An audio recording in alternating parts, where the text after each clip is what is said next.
नमस्कार दोस्तों। आज है 24 जुलाई, एपिसोड नंबर 21वां। मैं आदित्य पांडे आपका स्वागत करता हूं। सर्वप्रथम आज की खबर पर चर्चा करते हैं। प्रधानमंत्री मोदी जी ने बांग्लादेश के प्रधानमंत्री तारीख को दिया ब्रिक्स सम्मेलन का न्योता। अब समझते हैं ब्रिक्स क्या है। ब्रिक्स के बारे में समझते हैं।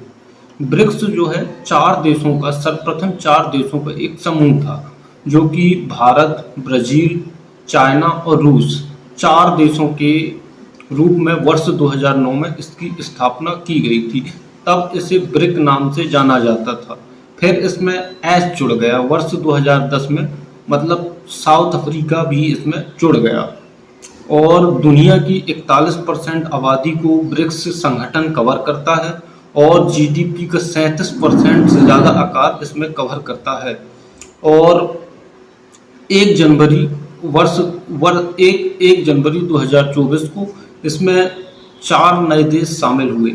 एक ईरान, एक मिस्र, एक इथोपिया और दूसरा संयुक्त राज्य अमीरात।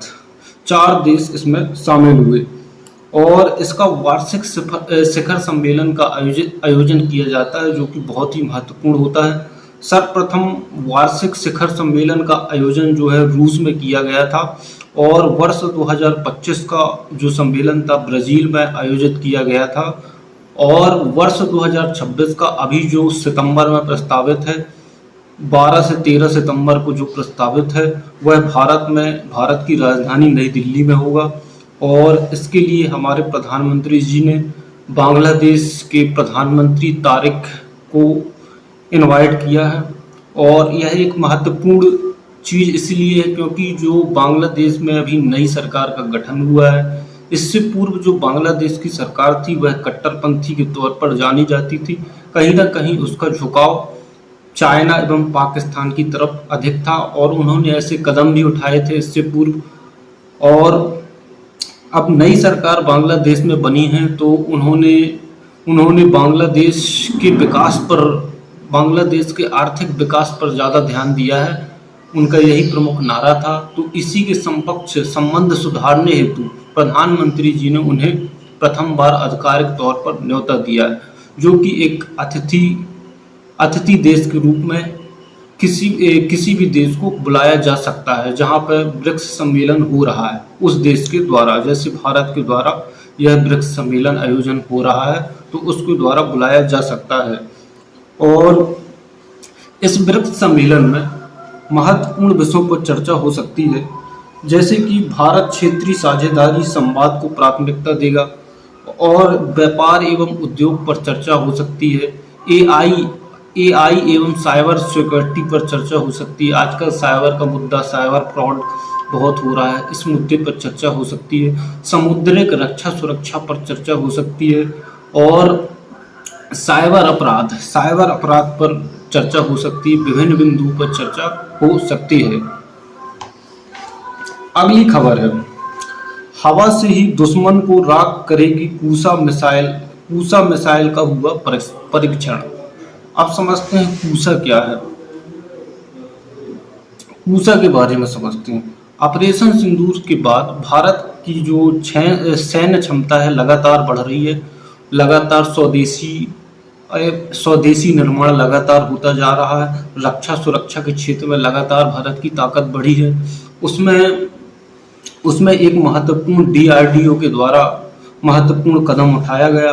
उड़ीसा के अब्दुल कलाम तट पर एक कूसा मिसाइल जो स्वदेशी है उसका परीक्षण किया गया, जो कि सतह से हवा में लक्ष्य को भेजने में काम करती है एवं सहायक होती है। ऐसी प्रणालियों से रक्षा आयात में कमी होगी एवं जो विदेशी मुद्रा खर्च होती थी रक्षा आयात में, उसमें कमी होगी। और देश की वायु प्रणाली में एक नया सिरा जुड़ा, जिसके कारण रक्षा में सहायक होगा। आत्मनिर्भर भारत में यह श्रेष्ठ कदम होगा क्योंकि यह स्वदेशी है। अब समझते हैं डीआरडीओ के बारे में। डीआरडीओ भारत का एक रक्षा के क्षेत्र में एक बहुत बड़ा संगठन है जिसकी स्थापना 1958 में हुई थी और यह रक्षा मंत्रालय के अधीन कार्य करता है। सर्वप्रथम वर्तमान में इसके अध्यक्ष जो हैं राजेश कुमार सिंह हैं। अभी जो समीर वी कावत की जगह उन्हें बनाया गया है, राजेश कुमार सिंह, अपडेट कर लीजिएगा, ये अभी करंट अफेयर महत्वपूर्ण। अगली खबर है, जयशंकर ने उठाया आसियान देशों के समक्ष साइबर स्कैम गिरोह का मुद्दा। अभी वर्तमान में हमारे जो विदेश मंत्री एस जयशंकर प्रसाद हैं वह फिलीपींस गए हुए हैं। फिलीपींस में एक ईस्ट नेशन देशों का, एशियाई देशों का समिट चल रहा है जो कि आसियान देश करवाता है और यह जो समिट है वर्ष 2005 में सर्वप्रथम मलेशिया में हुआ था और इसका नेतृत्व जो है आसियान देश करते हैं और यह समिट में 10 सदस्य, आसियान देश के 10 सदस्य एवं 8 साझेदार देश शामिल हैं और इसमें भारत के विदेश मंत्री एस जयशंकर प्रसाद शामिल हैं और इसमें विभिन्न मुद्दों पर चर्चा की गई, जैसे साइबर अपराध के विषयों पर चर्चा की गई, फिर इसके बाद आतंकवाद के मुद्दों पर साझा चर्चा की गई और सबसे बड़ा मुद्दा है साइबर अपराध। साइबर अपराध जैसे मान की चलो भारत से नौकरी के लालच में, लोग लालच के चक्कर में कंबोडिया में, थाईलैंड में वहाँ लोगों को नौकरी के लालच में फंसा लेते हैं और भारत के लोग फंस भी जाते हैं। फिर इसके बाद उनसे पैसा वसूलते हैं, ठगी करते हैं। तो इन मुद्दों पर चर्चा की गई, इनका समाधान भी खोजा गया और फिर इसके बाद साइबर अपराध के साथ साथ एक मानव तस्करी भी का अहम मुद्दा है, जो मानव के अंगों का प्रत्यार्पण होता है, जैसे किडनी विडनी वगैरह जो महत्वपूर्ण अंग होते हैं उनकी भी तस्करी थाईलैंड और फिलीपींस, इंडोनेशिया ऐसे देशों में किया जाता है। तो मानव तस्करी के लिए एक इंटरपोल भी काम करता है जो कि अंतर्राष्ट्रीय पुलिस होती है। इंटरपोल का भारत भी सदस्य है, अंतर्राष्ट्रीय पुलिस का, और भारत जो है 1949 में उसका सदस्य बना था। उसमें 196 देश हैं अंतर्राष्ट्रीय पुलिस संगठन में, इंटरपोल में। तो इंटरपोल भी इसके लिए काम कर रहा है और आसियान देश जहां तस्करी हो रही है, मानव तस्करी हो रही है, वहां भी एस जयशंकर प्रसाद के द्वारा यह मुद्दा उठाया गया है। तो यह मुद्दा जो है दो तरफा उठाया जा रहा है, तो कहीं ना कहीं इसमें रक्षा सुरक्षा में हमारे देश के लिए लाभ होगा। जैसे हम जानते हैं कि एक पर्सनालिटी के बारे में बात करेंगे जिनका जन्म आज के दिन हुआ है, तो वह पर्सनालिटी हैं अजीज प्रेम जी ने भारतीय आईटी को दिलाई थी नई पहचान। अब इनके बारे में समझते हैं, कौन है ये अजीज प्रेम जी।